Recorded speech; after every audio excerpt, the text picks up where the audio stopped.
যেমন ইবাদত, হজ যেমন ইবাদত, রোজা যেমন ইবাদত, জিহাদও একটা এরকম ইবাদত।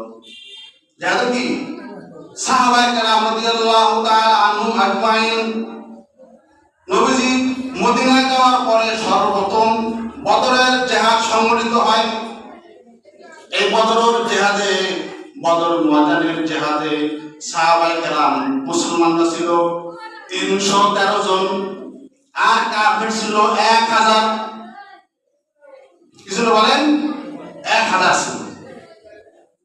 নবীজি যুদ্ধের ময়দান সারিবদ্ধভাবে দাঁড় করিয়ে দিয়ে দূরে গিয়ে নবীজি চাদরের আড়ালে নামাজে দাঁড়িয়ে গেলেন। বলতেছে, আল্লাহ আমি আমার সকল শক্তি আজকে ময়দানে নিয়ে আসছি।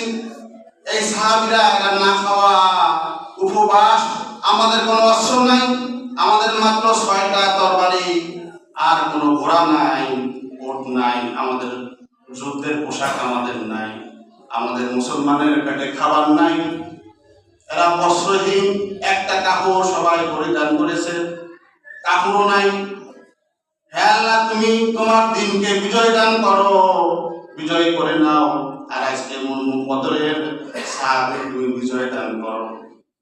এইভাবে নবীজি যারা কাঁদতেছেন, বুখারীর ভিতরে দেওয়া আছে, হযরতে আবু বকর রাদিয়াল্লাহু আনহু তিনি নবীদের সাথে ছিলেন। আল্লাহর নবী যা কাঁদতেছেন, হে আল্লাহ, তুমি আজকে আমাদেরকে বিজয় দান করো।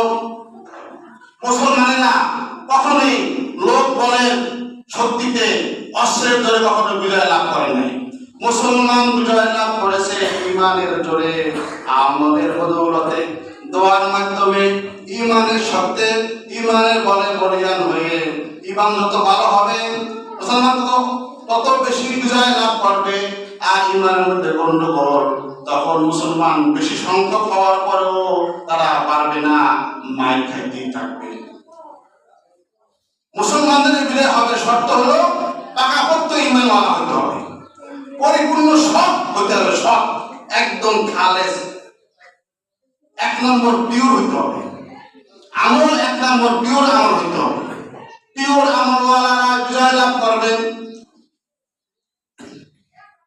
তো আল্লাহ তাআলা খবর পাঠিয়েছেন, ওই পাঠিয়েছেন, জিবরাইল যাও আমার নবীকে সংবাদ দাও, আমি আজকে মুসলমানদেরকে 3000 ফেরেশতা দিয়ে আমি সাহায্য করব। সুবহানাল্লাহ। 3000। তো নবীজি দোয়া ছাড়ে না, কয় না, আপনার কি ফেরেশতা কম আছে? 3000 কেন আসবে? আরো বেশি, আরো কি?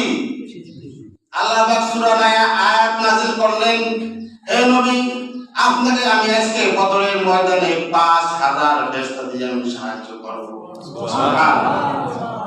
তো মুসলমানের তরবারি ছিল না, মাত্র 6খানা তরবারি।